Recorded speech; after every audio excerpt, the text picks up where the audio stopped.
Yeah, yeah, let's go. अगर तुमको याद हो मैंने मैथ्स में तुमको क्या बोला था कि अगर तुमको 11th का नहीं आता है तो तुम्हारी, है ना। और अब फिजिक्स अपन शुरू कर रहे हैं आज से। तो अगर तुमको फिजिक्स में 11th का कुछ नहीं आता है तो कोई टेंशन वाली बात नहीं है। इसमें भी वही दिक्कत है कि तुमको मैथ्स आना चाहिए 11th वाला थोड़ा सा बेसिक, जो तुमको डिफरेंशिएशन और इंटीग्रेशन के लिए काम में आएगा। बस उससे ज़्यादा मैथ्स तुमको कहीं नहीं आएगा।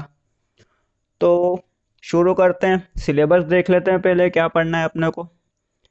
तो मेनली अपने को क्या पढ़ना है, एक तो इलेक्ट्रोमैग्नेटिज्म पढ़ना है और एक ऑप्टिक्स पढ़ना है। ठीक है, पूरी 12th में। इलेक्ट्रोमैग्नेटिज्म में क्या है, तीन पार्ट करे हुए हैं उसके। पहला है इलेक्ट्रोस्टैटिक, दूसरा है करंट इलेक्ट्रिसिटी, और तीसरा है ये EMI AC इलेक्ट्रोमैग्नेटिक वेव। ये मॉडर्न फिजिक्स में ही आएगा। ठीक है, कोई अलग वो नहीं है, लेकिन बुक में अलग पोर्शन दिया हुआ है। हालांकि पढ़ना अपने को इसमें भी सिर्फ चार्ज के बारे में ही है।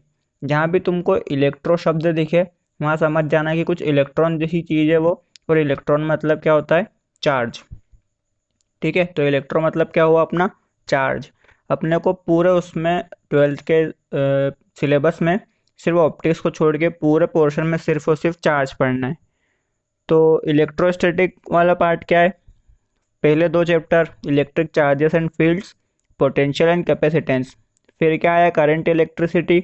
उसमें ये तीन चैप्टर है, current electricity, moving charges and magnetism, magnetism and matter. ठीक है, फिर EMI AC और इलेक्ट्रोमैग्नेटिक वेव्स। और मॉडर्न फिजिक्स में क्या है, इसमें भी अपने को सिर्फ चार्ज के बारे में पढ़ना है कि इसकी हिस्ट्री के बारे में पढ़ना है। मेन पूरा थ्योरेटिकल पोर्शन है ये। और चलो अब देखते हैं इलेक्ट्रोस्टैटिक क्या होता है। इलेक्ट्रोस्टैटिक भाई दिख रहा है अपने को कि दो शब्दों से मिलकर बना हुआ है। पहला तो हो गया इलेक्ट्रो और दूसरा हो गया स्टैटिक। इलेक्ट्रो अभी मैंने बताया क्या होता है, चार्ज। ठीक है, स्टैटिक मतलब रेस्ट।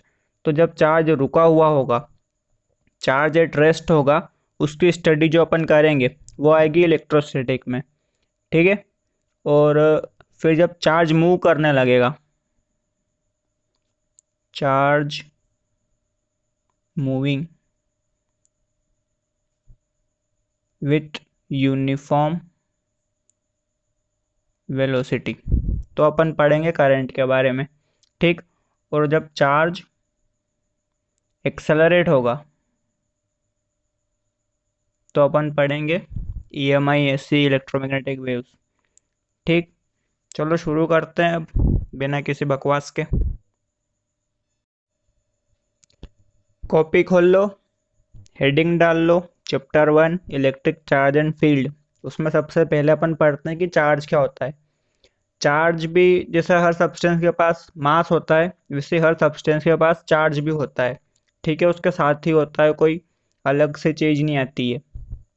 तो चार्ज की डेफिनेशन क्या दी साइंटिस्ट लोगों ने, कि it is a physical property of a matter that causes it to experience a force when placed in electromagnetic field.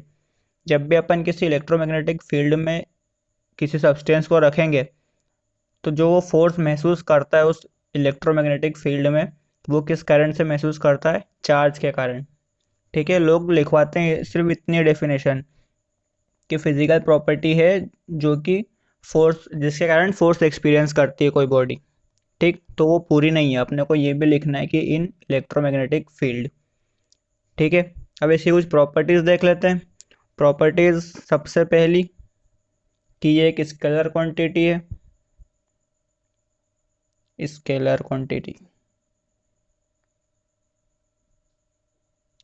ठीक है, सेकेंड प्रॉपर्टी, इसकी यूनिट्स, एसआई सिस्टम में इसकी यूनिट होती है कूलम्ब, CGS सिस्टम में होती है स्टेट कूलम्ब, और एक और इलेक्ट्रोमैग्नेटिक यूनिट, ये होती है एब कूलम्ब। इनके बीच में रिलेशन भी है, वो भी देख लो। 1 कूलम्ब होता है 3 × 10⁹ स्टेट कूलम्ब। और 1 कूलम इक्वल टू होता है 1/10 एब कूलम। ठीक है। फिर तीसरी प्रॉपर्टी, टाइप्स ऑफ चार्ज। तुम ऑलरेडी जानते हो कि टाइप्स कितने टाइप के होते हैं। 2 टाइप के होते हैं। एक होता है पॉजिटिव और दूसरा होता है नेगेटिव। ठीक है। पॉजिटिव और नेगेटिव, प्रोटॉन या इलेक्ट्रॉन, वो मत लिख देना। कितने टाइप का हो गया? पॉजिटिव और नेगेटिव, 2 टाइप के। ठीक। इनमें भी एक रिलेशन है जो तुमने बचपन में पढ़ा होगा कि पॉजिटिव पॉजिटिव या नेगेटिव नेगेटिव जो सेम रहते हैं उनमें दुश्मनी रहती है। दुश्मनी मतलब रिपल्शन, एक दूसरे को दूर भगाते हैं वो। नेगेटिव नेगेटिव में भी दुश्मनी होगी, एक दूसरे को दूर भगाएंगे। हाँ, अगर प्लस माइनस हुए, अनलाइक चार्जेस, ये कैसे हो गए like charges?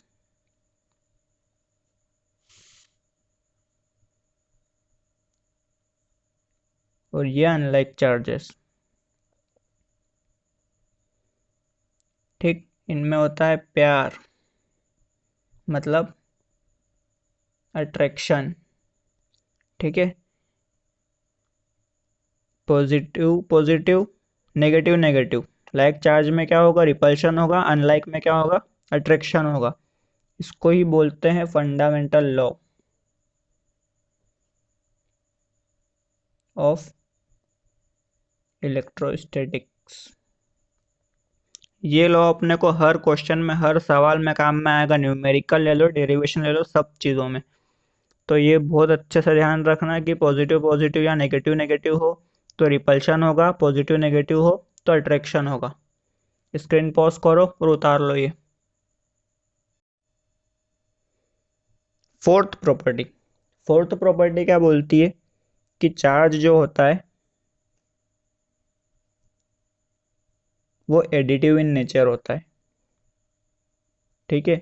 Additive in nature का मतलब कि इसको अपन सिंपल अलजेब्रा से ऐड कर सकते हैं, कोई इसके लिए वेक्टर फॉर्मूले की ज़रूरत नहीं है।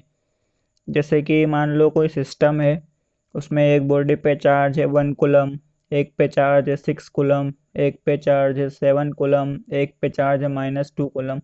तो इनका डायरेक्ट जो नेट चार्ज आएगा वो कितना आएगा? 7 7 14 -2 12 कूलम। कोई वेक्टर फॉर्मूले की ज़रूरत नहीं है। जैसे अगर वेक्टर क्वांटिटी होती तो vector A plus vector B का तुमको फॉर्मूला याद होगा, √a² + b² + 2ab cos theta. तो वैसे कोई ज़रूरत पड़ेगी नहीं चार्ज के मामले में तो। फिर फिफ्थ प्रॉपर्टी है कि चार्ज है वो कंजर्व्ड होता है। कंजर्व्ड मतलब तुमको मालूम है कि जो चीज़ ना अपन बना सकते हैं और ना जिसको ख़त्म कर सकते हैं, उसको सिर्फ एक जगह से दूसरी जगह अपन ट्रांसफ़र कर सकते हैं। ठीक है। उसको बोलता है कंजर्वेटिव प्रॉपर्टी, मतलब it follows law of conservation. इसको ऐसे समझो, जैसे मान लो कोई सिस्टम है,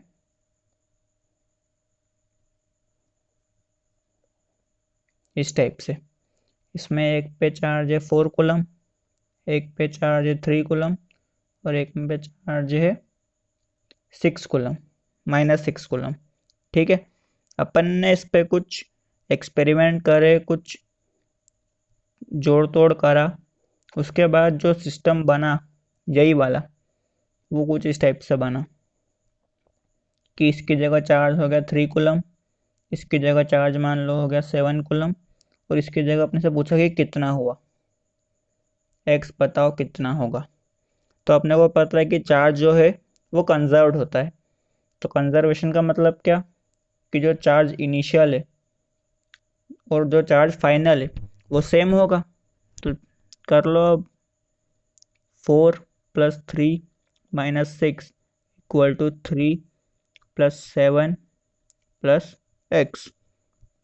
4 + 3 7 - 6 1, इक्वल टू 10 प्लस एक्स। तो एक्स कितना आ गया, 1 माइनस 10 माइनस 9। तो ये जो एक्स आया वो -9 कूलम हो गया। ठीक है, टोटल चार्ज जो है सेम रहेगा। देख लो नहीं तो, 4 3 7 -6 1 हुआ, 3 7 10 -9 करा तो 1 हो गया, 1 1 आ गए दोनों। ठीक, अब सिक्स्थ प्रॉपर्टी होती है कि अगर कोई भी बॉडी है, कोई भी पूरे यूनिवर्स में, तो उस पर कम से कम जो मिनिमम चार्ज हो सकता है, मिनिमम चार्ज पॉसिबल इज ई। ठीक है, ई फॉर इलेक्ट्रॉन, और उस पर चार्ज कितना होता है, ±1.6 इंटू 10⁻⁻19 कूलम। ठीक है, जो सबसे छोटा चार्ज होता है वो होता है इलेक्ट्रॉन, इस ई, है ना, और इसीलिए इसको इलेक्ट्रॉनिक चार्ज भी बोलते हैं। वैसे तो छोटे, इससे छोटे चार्ज और भी आते हैं जिनको क्वार्क्स के नाम से जाना जाता है। उस पर चार्ज होता है E/3 -2E/3, इस टाइप से होता है। मतलब इलेक्ट्रॉन का भी इतना छोटा हिस्सा, पर ये अपने कोर्स में नहीं है, तो ये अपने को पढ़ना भी नहीं है। ठीक, इतना उतारो अभी। 7th प्रॉपर्टी, मान लो अपने पास कोई दो न्यूट्रल बॉडीज है। ठीक है, न्यूट्रल, न्यूट्रल का मतलब है इसके पास पॉजिटिव भी बराबर है और नेगेटिव चार्ज भी बराबर है दोनों के पास। ठीक, अब मैंने क्या करा, इससे एक इलेक्ट्रॉन निकाला और इसको दे दिया, तो इस पे चार्ज कितना आया, -E, क्योंकि इलेक्ट्रॉन पे नेगेटिव चार्ज होता है, और यहाँ से एक इलेक्ट्रॉन गया तो यहाँ बचा +C। ठीक है, तो जिस बॉडी से इलेक्ट्रॉन निकलता है वो हो जाती है पॉजिटिवली चार्ज, और जिस बॉडी पे इलेक्ट्रॉन जाता है या जो बॉडी गेन करती है इलेक्ट्रॉन, वो हो जाती है नेगेटिवली चार्ज। ठीक है, तो वही लिख लो, body which gains an electron is negatively charged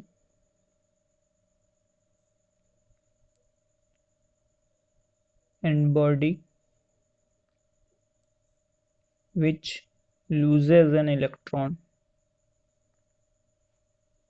becomes positive। ठीक है, इस प्रॉपर्टी को बोलते हैं इलेक्ट्रॉनिक थ्योरी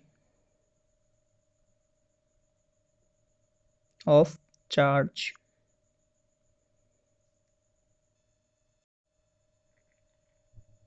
सेवंथ प्रॉपर्टी बहुत इंपॉर्टेंट प्रॉपर्टी है, 1 मार्क क्वेश्चन में आ जाती है, स्टेट बोर्ड में भी और CBSE में भी। मान लो अपने पास कोई दो बॉडीज फिर से जो न्यूट्रल है, स्टार्टिंग में है ना, इनिशियली क्या है, न्यूट्रल। न्यूट्रल का मतलब फिर से बता रहा हूँ, जिसमें पॉजिटिव और नेगेटिव चार्ज बराबर होते हैं वो न्यूट्रल। ठीक, फिर मैंने क्या करा, इससे एक इलेक्ट्रॉन निकाला और इसको दे दिया, तो इसमें चार्ज कितना आ गया, -E, और इस पे +E। फिर एक और इलेक्ट्रॉन निकाला और फिर से इसको दे दिया, तो इस पे चार्ज कितना आ गया, -2E, और इस पे +2E। फिर एक और निकाला तो इस पे आया -3E, और इस पे +3। फिर मैं निकालते गया निकालते गया निकालते गया, इससे मैंने लगभग कितने निकाल लिए, n चार्जेस निकाल लिए। तो इस पे चार्ज कितना आया, -Ne, और इस पे चार्ज कितना बचा, +Ne। ठीक है, इस प्रॉपर्टी को बोलते हैं quantization of charge. Quantization of charge. ठीक, ये क्या बोलता है कि charge in nature is always present in integer multiple of E. ठीक है, मतलब हमेशा कैसा होगा, ये इंटीजर मल्टीपल होगा ई का। मतलब किसी बॉडी पे चार्ज जो हमेशा कितना होगा, Q equal to plus minus N E. N जो हो गया वो हो गया इंटीजर, और ई जो हो गया वो इलेक्ट्रॉनिक चार्ज। ये होता है क्वांटाइजेशन ऑफ चार्ज। ठीक, क्वांटाइजेशन मतलब फिक्स्ड, जो चार्ज है वो हमेशा फिक्स रहेगा। इंपॉर्टेंट प्रॉपर्टी है, 1 मार्क क्वेश्चन में आती है। फिर एक प्रॉपर्टी और है, उस प्रॉपर्टी का नाम है, नाम तो खैर कुछ है नहीं उसका, स्पीड डिपेंडेंसी। कम ही लोग पूछते हैं इसके बारे में। ये क्या बोलती है, जैसे अपने को पता है कि हर सब्सटेंस का दो चीज़ें तो उसके पास होती ही है। पहली चीज़ हो गई मास, और दूसरा हो गया चार्ज। ठीक है, तो मास का ऐसा है कि कभी स्पीड ज़्यादा हो तो मास चेंज हो जाता है किसी ऑब्जेक्ट का, और उसका फॉर्मूला कुछ इस टाइप से, m equal to m0/1 - v²/c²। c सबको पता है क्या होता है,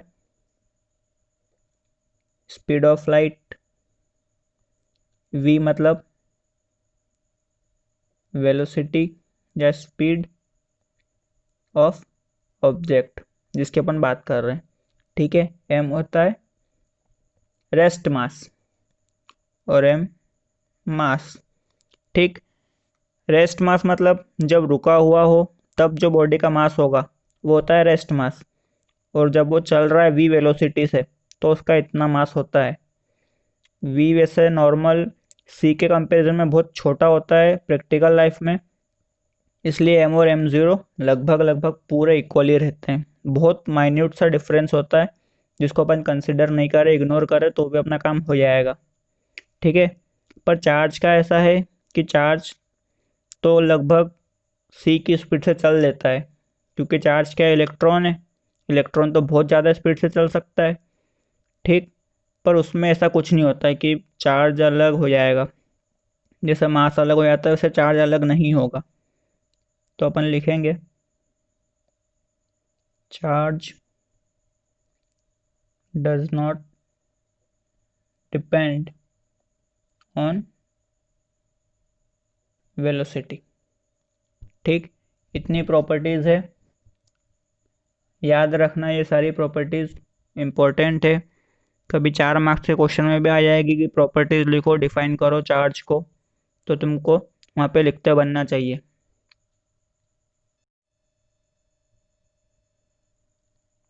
ये 8th प्रॉपर्टी और ये 9th।